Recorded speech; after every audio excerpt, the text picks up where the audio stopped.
1, 2, 3, 4. Thought you were different, had me believing I'm the only thing that's on your mind. And now you got me breathing, packing up and leaving from a life I thought I left behind. And boy, I'm sure you meant all you were saying half the time. Don't want to lose a friend, didn't want us to end, but you were never mine. Stop playing your games, messing with my feelings, sick wondering why you love me then you're leaving. Don't try and make up your mind, 'cause you're out of time. You go back to your mother and save all your brothers for me. You go back to your mother and save all your brothers for me.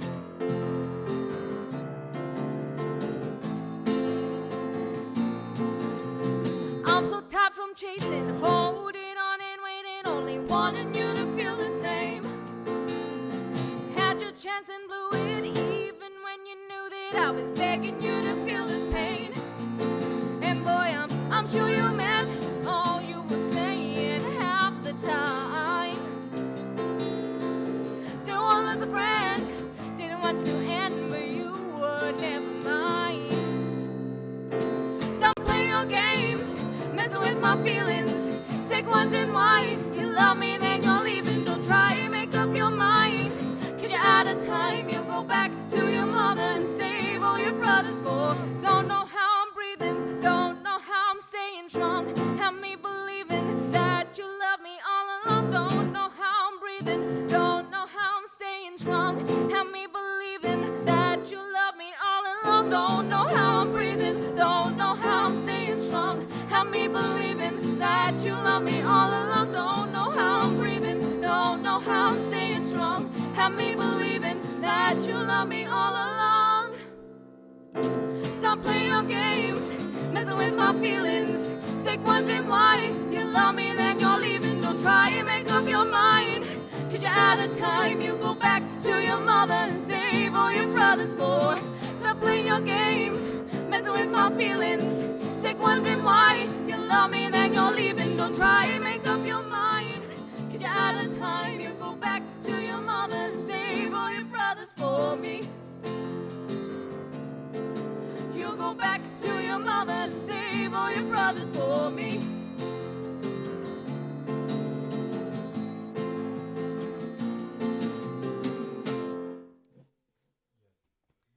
Right, no more.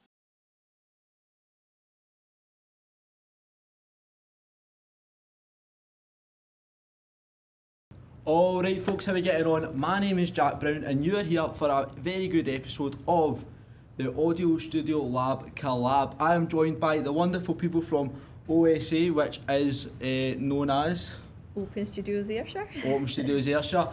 I'm joined by Ewan, Julie and Louise. How are we doing, guys? Good. Yes, thanks, good, Jack. thank you. Good, glad to be here. Very yes, much. of course, new experience. So, for someone that doesn't know about OSA, explain it a bit. What is it about? What is it? How did you get involved and whatnot?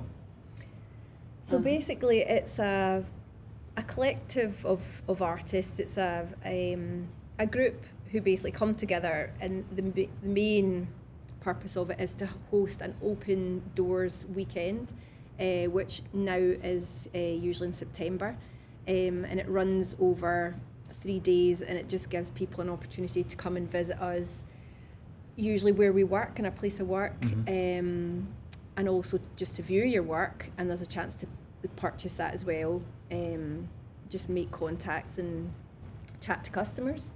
And that's the kind of main purpose of it. And throughout the year, there's various other exhibitions and different opportunities for us. And it also allows us, as well as meeting customers and buyers, hopefully for our art, it gives us a chance to meet other like-minded people and get inspiration and just support from other people within Ayrshire. And it just kind of raises the profile of all Yeah. the creative people that there are in the area, because there's lots of us. Yeah, I But- think there is a lot, Mhm. yeah. But having a group that you can all gather under, it just is a bigger platform that you could hope to achieve on your own. So Yeah, definitely. Would you say that it's actually the group and social aspect is kind of what enticed you three to get involved, or how did your story? What is your story with Open Studio? Like, how did you get into it? Like, You go first, Louise, because Well, you are the oldest member. the oldest member. Not oldest I'm joking. historically. Yeah, so basically I came across one of our other members, Vanessa Lawrence, who's an artist. She's from Ayrshire as well, and just met her by chance, and she was a member. She told me a bit about it, and I got to know her work, and I was just kind of starting out on my own as an artist with my own little business, and just put it on my radar. And I don't know, it was a real kind of tie between getting a platform and meeting customers and actually be able to sell work and meeting other artists and just being part of something that you're, like you were saying, Jill, it just makes it something bigger than you as an individual, just gives you so much more opportunity and makes it easier for people to see you. That was my two driving forces. Because I think a lot of the time you just work alone in your studio, and it's kind of, you're not in a void, but unless you make that network and those connections, you do feel like Yeah. it can be quite a narrow, like, tunnel vision when you're Definitely, especially when yeah. you're doing your work. It's like it's just you and whatever you're working on. It's like, it can be very, like, one-dimensional in a way. It's just, can be. I have only just joined, like, three weeks membership or something, so it's brand new to me, although as an artist, but I have attended the weekend in previous years, and it was just really interesting, sort of travelling around the area, popping into different artist studios and seeing the work that they make and how they display it. And it, for me, I've lived away from Ayr for a long time down in London, and there's a different vibrancy to the Yeah, arts I was down gonna there. say, yeah. And in Brighton, you know, there's just such a culture for kids and everybody. And then when I moved back to Ayr, it just suddenly felt like, you know, your limbs had been cauterised. There was no art anymore. So to find a group with similar aims was just brilliant. So that's why I've joined, because it's really encouraging to see everybody trying to put, because it's Yeah. hard, you know. No. You can't just pick up a gallery like that. You I know. can't just, so, but for as a collective to come together and support one another, and to participate in this weekend is just really. no, definitely. What about yourself, Ewan? How did you get Well, involved? I joined Open Studios 6 months ago, around about 6 months ago. Yeah. I first heard about them because they had an exhibition at the Harbour Arts Centre. I wasn't part of that one, but yeah, I remember that. Yeah. Yeah, I kept on holding off joining, but like the last day of joining, I applied and I heard back, and yeah, I'm in now. You glad to be involved? Oh yeah. No, it Brilliant. definitely does seem like, it seems like it's a good community that you've got together. It is, and there is some. I mean, obviously, we're not really representing this just now, but there is members that have been there from the beginning, more or less, and it has been running for over a decade. We can't remember exactly how long now, Yeah. but there are other members that have been there for years and years. So this will be my 3rd year as a member. But yeah, it's a good community, and some, you know, you can have as much involvement as you want. You know, some people are very involved and very sociable, and others not so much. It just depends what you want to get from it. Yeah. Because for some people, the weekend itself is the focus, and that's what they work towards, and that's what they really want most out of it, just to kind of come under that banner for the September weekend. But others, it's more about just everything, just a yearly membership to like a group that you can be sociable with and just support. And there's a lot of inspiration as well, you know, from other artists. I was going to say, so this is more of a personal question about art rather than the actual Open Studios. But how would you say that art is going? What direction do you think it's going? Would you say it's not being represented as much as what it has been? Do you think Open Studios is giving people that chance to? Is it giving that wider representation? Because I know for a lot of people, we were talking a wee bit about social media beforehand. We were saying how unless you get that opportunity to use social media, you're kind of limited in a sense of what you can achieve. Yeah. Would you say this Open Studios gives you that chance to show your work? Would you say it's like giving people the representation and the talent, the show of their talent? Because I'm sure there's loads of really, really talented people in Ayrshire that are just not getting the chance. I think it's nice to do some things in real life. Yeah, no, I totally agree. Yeah. I'm the exact same. I mean, you know, the social media side does have its uses, but people who are interested in physical art, and part of that is experiencing it in person. That's kind of the thing with art though, it's Mm-hmm. art is an experience. Art isn't just something that you just look at, you know what I mean? You need to Yeah. like actually getting, like, it's something that you will have a connection with, a time with. So actually I think doing it in person is a much better option for me personally. I can see why it works so well, but I just think it does give people that chance to. Oh, it definitely does. Yeah. It's just another platform, isn't it? And what you're saying about, you know, being able to view it in person, people working and also just the finished product. For a lot of people, art's an investment, like, you know, for Definitely. collectors.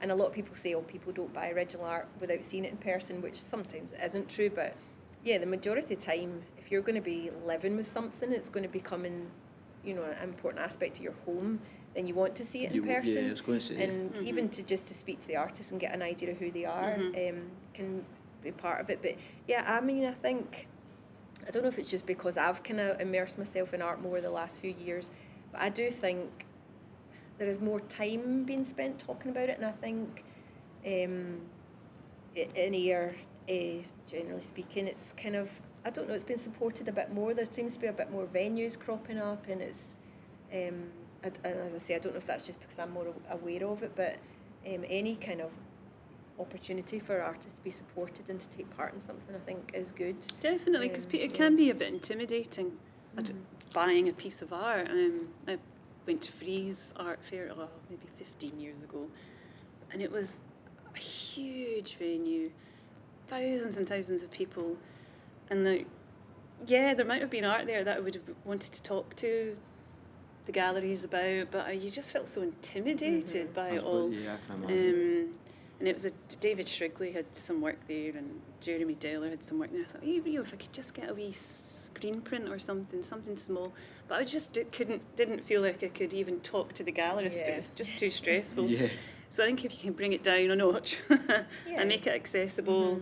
I think it is that accessibility. I think Yeah. that is the golden aspect of what OSA are doing. It's that accessibility for everyone. So how would someone get involved? Say someone's watching is like, yeah, this is something I'm up for. So it's actually, as well as this, what kind of art, what kind of membership is it open to? So like, what kind of, if someone is watching and they think they're not sure if they could or couldn't get involved, could you give a wee explanation on? Well, this year, there's 3 options for membership this year, and this is the first time this has happened. Previously, it's always just been full membership or lay membership, but they've introduced a new lay membership plus. So lay membership is generally when you're a member, you're still part of the groups, like, you know, the kind of Facebook groups, and you still get access to joining in the conversations and things and making decisions, but you couldn't take part in the Open Studios weekend, and you couldn't exhibit. But with this new plus membership, you don't have to take part in the September weekend, so you don't have to commit to opening your doors to the public, but you can take part in some of the other exhibitions, like online exhibitions or market style ones like that. So it's a kind of, more of an intermediate level, so that's good. But anyone who wants to get involved, it's through the website. You can contact for membership then. I think it's about to, where are we now? Is it March. open just a window of Yes, the year? I think, have we got till May? I think so. I think it's May. Again, I've not remembered the date, but if you go on the website, you apply on there, and it's fairly straightforward form, and you can upload some work for examples, and it gets sent over to the membership team for review, and it is a good thing. It's definitely a good thing to be part of. I feel it's worth it, just for so many different reasons, you know. And just to kind of go back to what we're saying about accessibility, for the open weekend, especially for people that are exhibiting it in their studios and their workspaces, you've also got that aspect of like kids coming to see, like, you know, like some schools let their students know and they can come and see. So from an educational point of view, it's good for that as well. It's not just for collectors, like art collectors, and I think that's where it's not as intimidating, because you're not every person that walks in the door is expected to buy a piece of art. You know, obviously that's a fantastic bonus, but not everybody is, and a lot of people are there just to chat, and we as artists know that, and we still appreciate that, because that's why we're there to meet other people. And and Yeah, open so doors that's and what just makes it so nice. show everybody how we work. Yeah, or no, what Yeah. we so do. touching on that, we're talking about September. What is happening in September? What is you said it was the big weekend, yeah? Yeah, so that is when it used to be more kind of springtime. It used to be April, I think, but the last few years it's been September. And I think it'll be the 3 days this year. So basically, artists decide where they're going to exhibit or where they're going to work from. And some people it's their home if they work from home, if they've got like a kind of home studio or whatever. Some people it's like an external studio. Some people just decide to do it from like another gallery or a museum, a kind of joint space.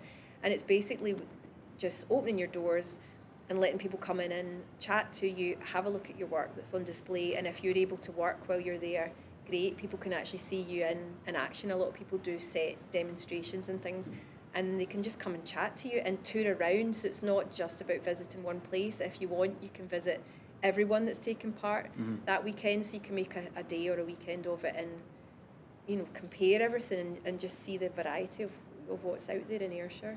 Yeah, no, definitely. So it's like, touching on what we spoke about a wee bit earlier, what kind of art is it open for? Like, it's not just painting, it's... No, we've got members who do glasswork, Mhm. printmaking, painting, mixed media. You do pastel work, don't you? Yeah, and pastels, yeah. There's jewellery. There was textile artists at one point. So it's any creative, really, Yeah. person. It doesn't need to just be paint, you know. I was going to say, because I feel like a lot of the time you hear like stuff about artists and you just think palette, paintbrush, canvas kind of thing, but it is that kind of, and you said mixed media, and obviously that could be like, does that include like digital design and stuff like I that? do a couple bits of design. You do a bit of yeah. digital design? Yeah, so I feel like that, I think that's dead interesting. Obviously it is much more common, digital design and whatnot, but Yeah. it is definitely is much further than just paintbrush. and- 2D work. Yeah, there's so many, and a lot of the time as well, an artist, like, they don't, it takes an artist a long time to kind of find their niche, and a lot of people are evolving all the time, most artists, I would say. So yeah, you can learn from each other and be, you know, get inspiration from each other. So you might start off as like a classic artist, you might be a painter or whatever, but you meet someone else that's trying out something different, and then you can maybe like gravitate towards that or trying things I was out. going to say, so it's and good. Open Studio does give you that chance to, like you were saying about meeting all these new people and getting inspiration Yeah. from them, but it's really seeing other people's work makes you, Mm-hmm. do you think it makes you work a little bit harder, would you say? It makes you want to try a bit? It's part of, it's definitely part of being an artist, is like being Yeah. open to other practice and, Yeah. you know, visit galleries, visit museums, visit studios, look at stuff online by all means too, but I mean it's a real learning process the whole time, and I get kind of inspired between one piece of work and another. The last thing I did is maybe going to look nothing like the next that I'm going to do. It just depends what you've seen that day or thought about, or you know, something on the news that's got your attention. So No, it's- that's fine. It's everywhere. Well, that's brought us to the end of the podcast. How you found it, folks? You enjoyed it? Yeah, Yes, always happy good to talk about what we do. No, 100%. It's been a pleasure to have you on. I've been Jack Brown. We've been joined by Ewan, Julie, Louise from Open Studios Ayrshire. If you do want to get involved, please check out their website. Is it at openstudiosayrshire.com? Yeah, I don't know. Again, I can't think of it right off. But yeah, Probably. Open Studios Ayrshire. Yeah, if you just look up Open Studios Ayrshire, I'm sure that you'll be able to find it if you want to try and get involved. May time, roughly, we're saying, is the Cut cut off. off. Yeah. Cut off if Again, you want to the get date will involved. be on the website, but we're on social media. We're on Instagram and Facebook, so all that information that I can't remember But, right now, yeah. including the website, a link to the website will Totally, be no, on it's there. totally all the understandable. details. No, but I appreciate you coming on. It's been a pleasure to Thanks, have a Jack. weather with you. Yes, thank you very much. I've been Jack Brown. You've been watching the Audio Studio Lab collab with Open Studios Ayrshire. Thanks very much for watching, folks, and we'll see you next time.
Welcome to the University of the West of Scotland, home to creative arts and media.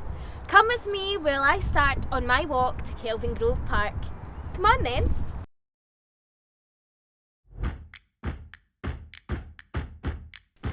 Glasgow, Scotland's largest city and cultural hub. Over the decades, Glasgow has become well known for its love and appreciation of the arts. So much so that in the year 1990, Glasgow was awarded European City of Culture for its unmatched human spirit. Whether it's acting, dance or stand-up comedy, you'll be able to find your passion within the city's walls. But perhaps out of all of the arts, the most influential to Glasgow's culture and atmosphere is music.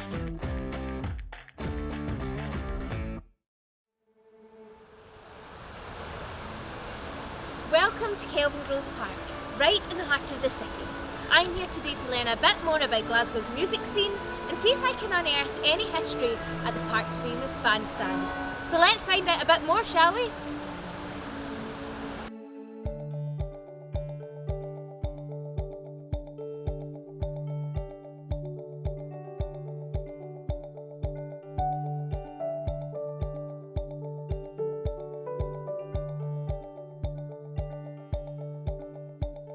On the way, we passed by the popular Kelvin Grove Art Gallery and Museum, a cornerstone of Glasgow's cultural history, showcasing over 8,000 items behind its doors.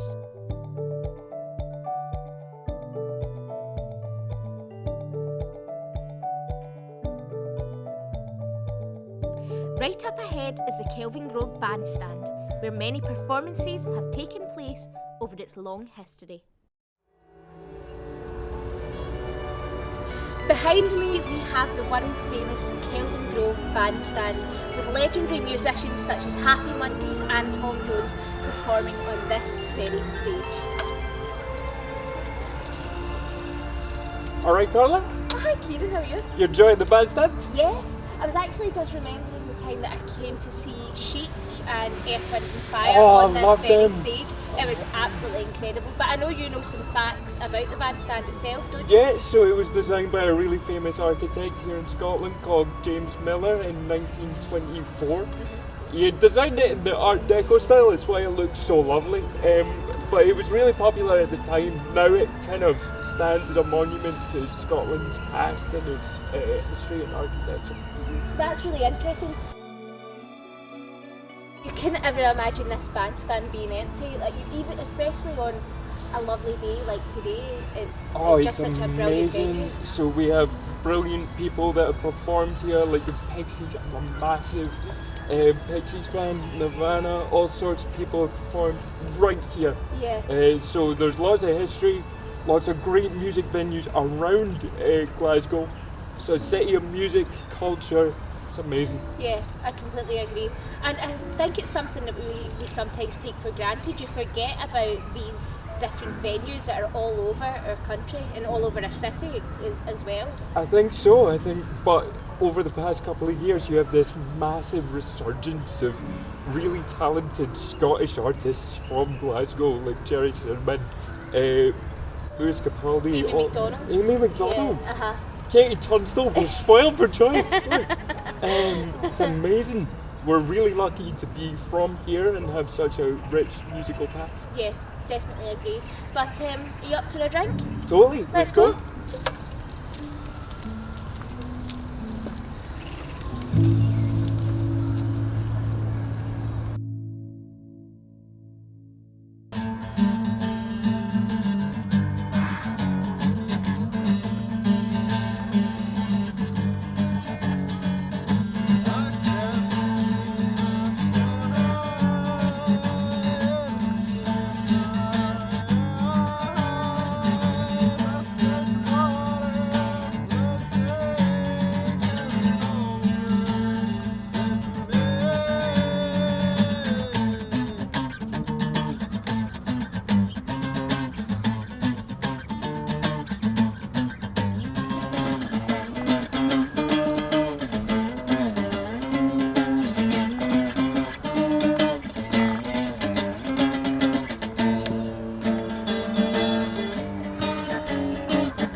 All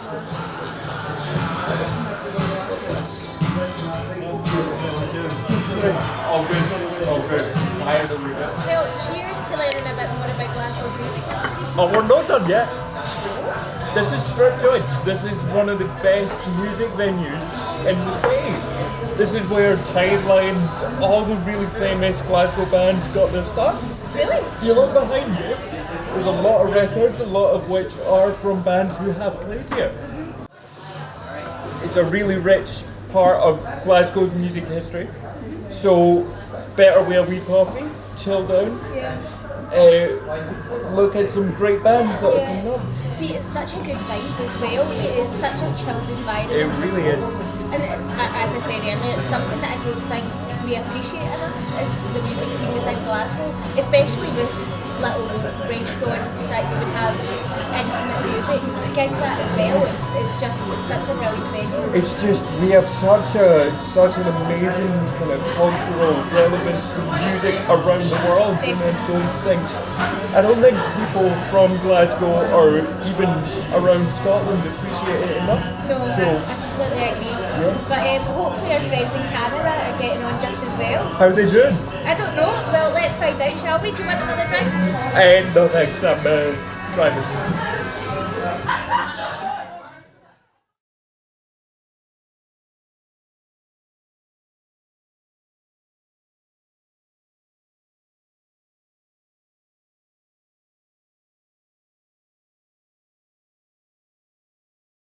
My name is Ricky Babcock, and I love to walk.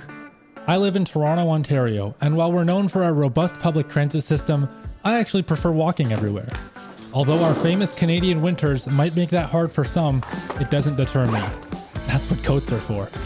So come join me as I walk by many of Toronto's famous music venues throughout the city in this week's episode of A Walk Together.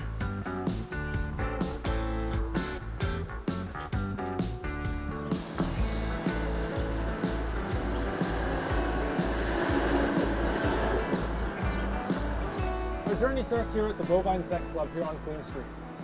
It is a rock, punk, and alternative music venue that opened its doors in January 1991. The staple of the place is that the exterior and interior are made completely of recycled materials, done by local artists. Now follow me as we go to our next destination. The next destination of our walk together will be taking us down Queen Street to the Horseshoe Tavern. This music venue was opened in 1947 by Jack Starr and was the go-to spot for country and rockabilly music. But in 1977, Starr retired and handed the venue down to Gary Cormier and Gary Top, two local indie new wave and punk promoters that had brought with them an entirely new era of modern music to the venue. From then until now, the Horseshoe Tavern has seen many legendary Canadian musicians, such as the Barenaked Ladies and the Tragically Hip. In the early 2000s, they had also seen many musicians that defined the decade, such as the Shins, Franz Ferdinand, and Tim Kalla. Now let's go to our other spot. Hold your horses, Ricky. Get it? Because horses. We've actually got another walk together coming all the way from Glasgow in Scotland. Let's see what they're up to first. Welcome to the University of the West of Scotland, home to creative arts and media. Come with me while I start on my walk to Kelvin Grove Park. Come on then.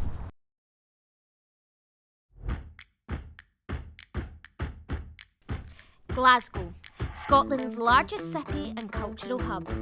Over the decades, Glasgow has become well known for its love and appreciation of the arts.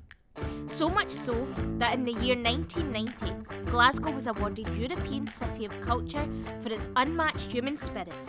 Whether it's acting, dance or stand-up comedy, you'll be able to find your passion within the city's walls. But perhaps out of all of the arts, the most influential to Glasgow's culture and atmosphere is music.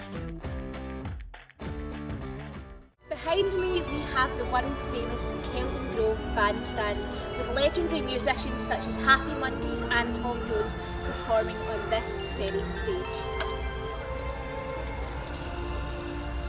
Alright, Carla? Oh, hi Kieran, how are you? You enjoying the bandstand? Yes, I was actually just remembering the time that I came to see Chic and Earth, Wind and Fire Oh, on I this love very them. stage. It was absolutely incredible. But I know you know some facts about the bandstand itself, don't you? Yeah, so it was designed by a really famous architect here in Scotland called James Miller in 1924. He designed it in the Art Deco style, it's why it looks so lovely. But it was really popular at the time. Now it kind of stands as a monument to Scotland's past and its history and architecture. Are you up for a drink? Totally. Let's go.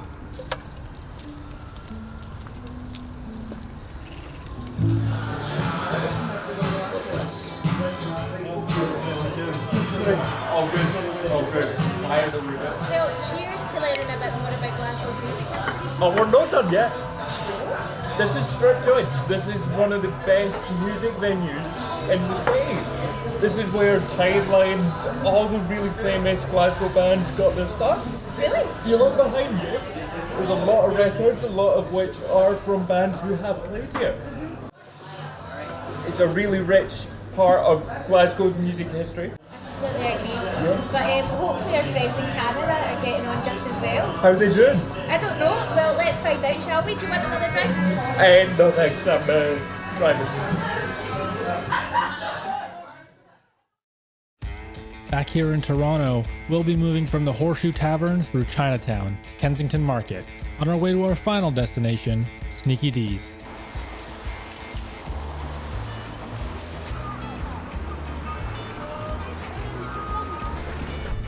Sneaky Dee's is a Tex-Mex restaurant located at College and Bathurst Street and has been the go-to spot for great food and great music for over 30 years. They moved to this location in 1990 and became a key venue that influenced punk rock and hardcore bands like Armed and Hammered. Sneaky Dee's and Kensington Market had a very similar music scene in the 90s, which makes a lot of sense considering how close they are to each other.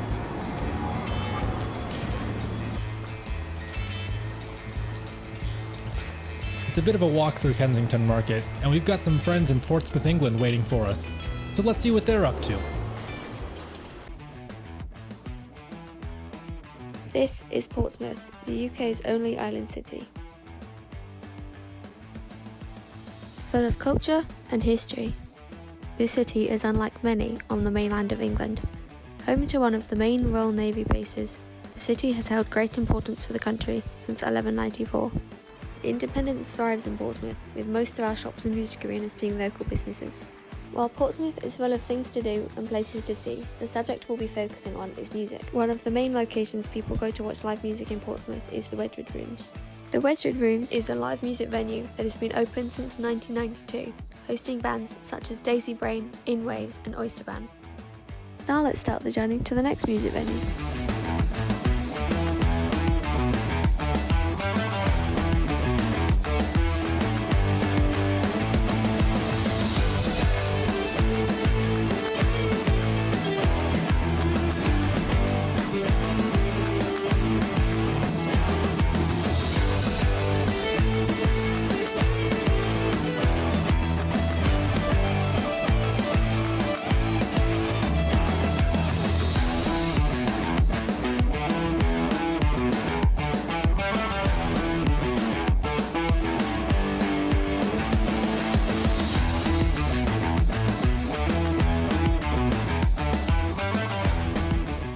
Dockyard is a bar that turns into a club once a week on Thursdays and is the most popular place for students to listen to indie and rock music. Back in Toronto, I passed by tons of local art here in Kensington Market.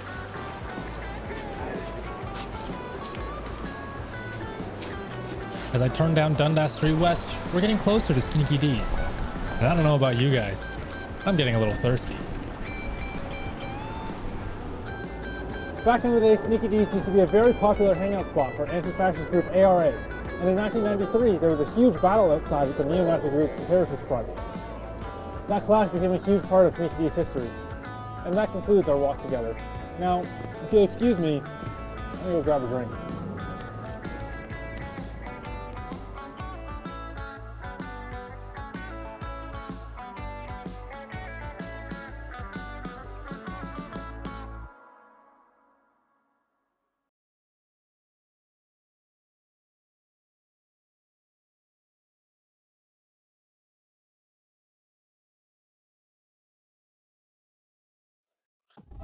Bye.